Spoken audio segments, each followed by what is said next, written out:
Okay, so now we're going to look at this case 2 for the characteristic equation of a second order linear homogeneous ordinary differential equation. Now what that means is that the highest order here is 2 and both p and q are constants and it is equal to 0. Okay, so remember that we threw out this guess that the solution to this would be somehow in the form of y equals e to the rt.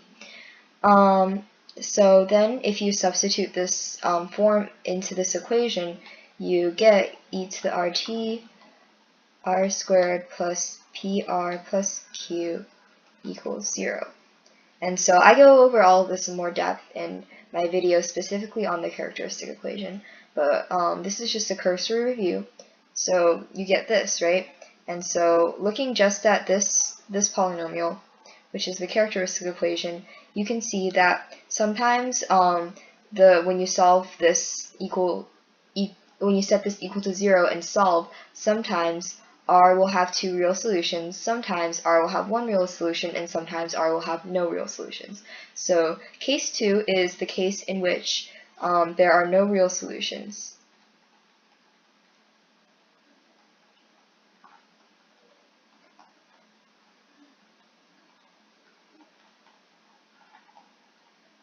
So what this means is that it has 2 complex solutions.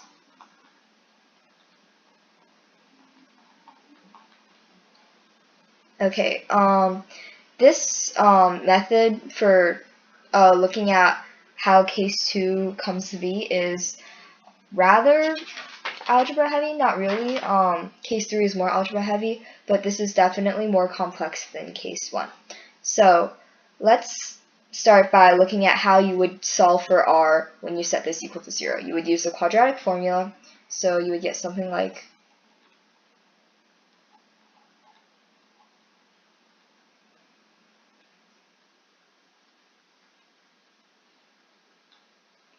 now, the only way that this can have no real solutions or 2 complex solutions is if the discriminant, which is this term over here, is negative. So what we can do is we can factor out a -1 from here and pull out an I. So we can factor out -1, and then this becomes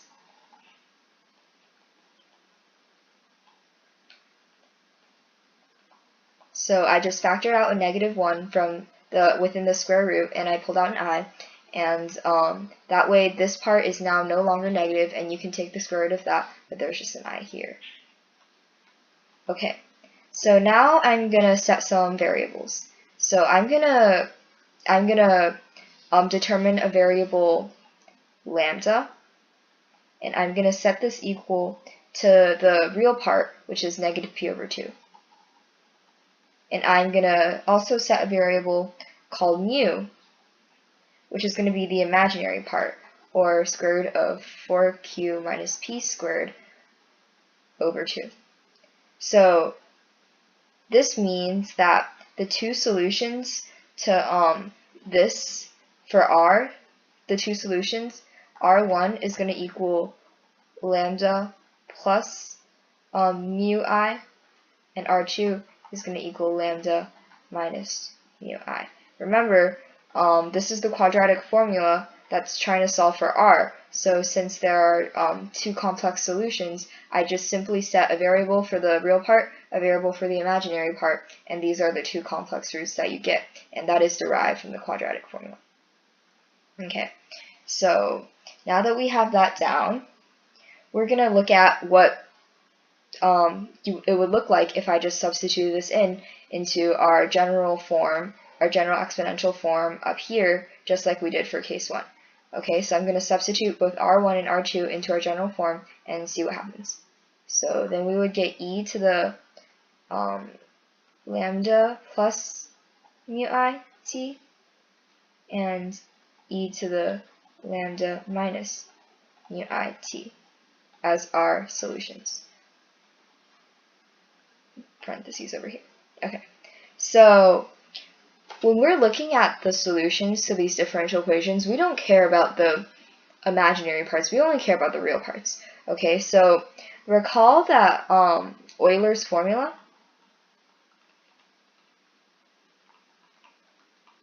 E to the theta I is the same thing as cis theta, which cis theta, if you recall, is cosine theta minus I sine theta, right? Or cosine theta plus I sine theta, I'm sorry. Cosine theta plus I sine theta. And so that is Euler's formula. So e to the theta I is equal to cis theta is equal to cosine theta plus I sine theta. And so this over here is kind of similar to this, right? Because let's box this and pull those two down over here because we're going to use this soon. Okay.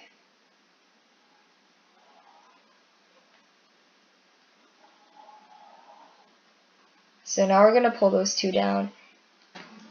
Okay, so we're going to pull the two solutions that we have so far down and rewrite them using Euler's formula.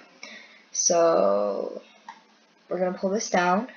So the first one we have is e to the lambda plus mu I t, and the second one that we have is e to the lambda minus mu I t. Okay, so we can rewrite this using exponential rules to e to the lambda t, and I'm just distributing the t, multiplied by e to the mu I t. So e to the lambda t, this is completely real. You don't have to worry about this. Lambda is the real part of the solution. So e to the lambda t, you're completely fine. But e to the mu I t, you're going to want to rewrite this using Euler's formula. So we can rewrite this thing as e to the lambda t, and then e to the lambda t multiplied by cosine mu t plus sine I sine mu t. And here I just substituted theta for mu t into this equation, and this is what I got. And so you can do the same thing for this one. So rewrite using exponentials, e to the lambda t, e to the negative mu I t, and then rewrite using Euler's formula. So cosine negative mu t plus I sine negative mu t. And since this is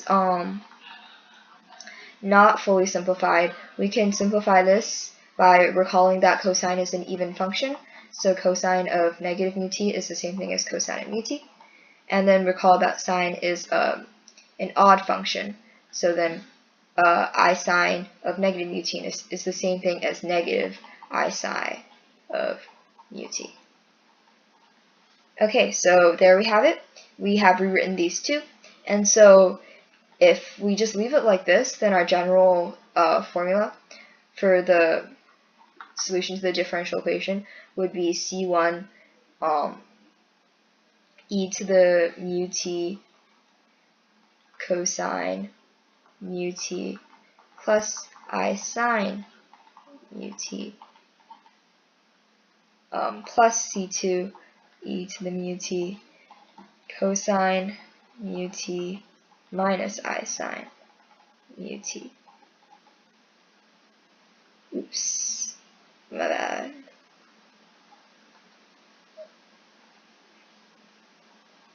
Okay, but like I said, when we do these solutions, we don't care about the imaginary part, right? We only care about the real part.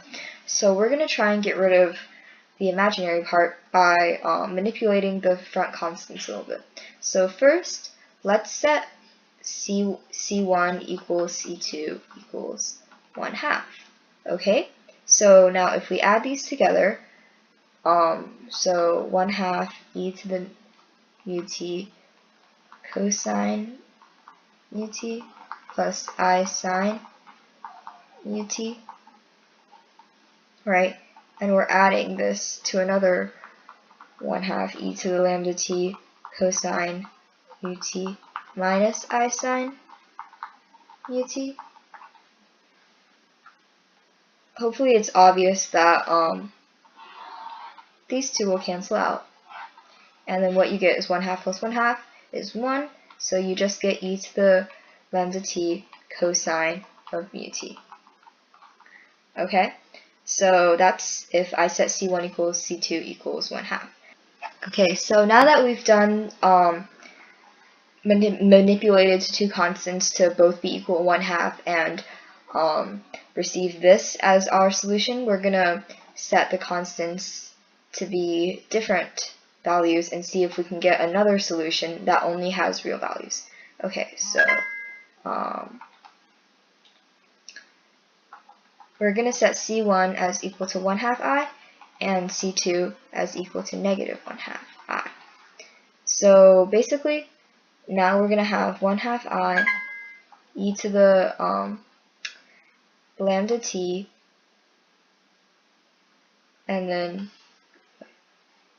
the parentheses should not be there. Alright. Remove that. Okay.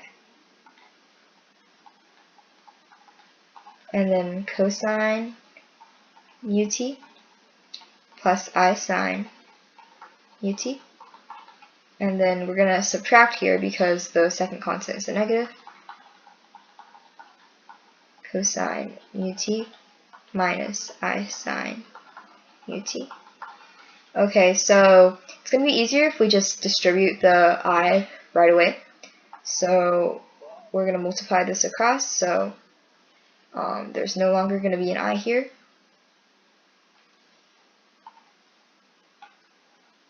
And then there's going to be an I in front of the cosine, and then I times I is negative 1, so this is simply going to be negative sine. And then same with over here, there's no longer going to be an I in front, I in front of the cosine, and then I times I is negative 1 times a negative is going to be a positive. So erase the I there and turn this into a positive. Now let's just look at this. So negative e to the lambda t I cosine mu t minus, so 1/2 e to the lambda t I cosine mu t minus 1/2 e to the lambda t I cosine mu t is going to be 0.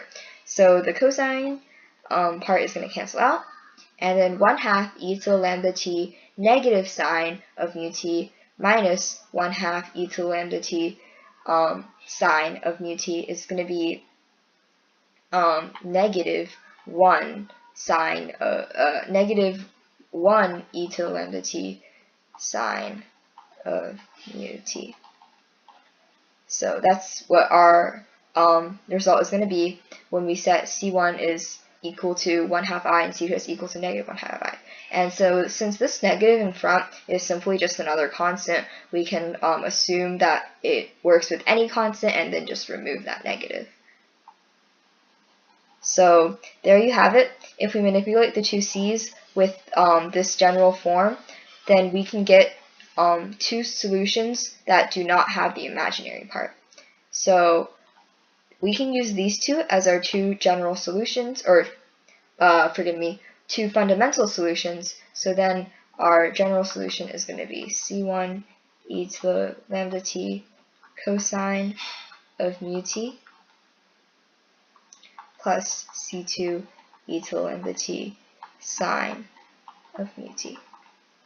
And so that is going to be our general solution for case 2. Oh gosh.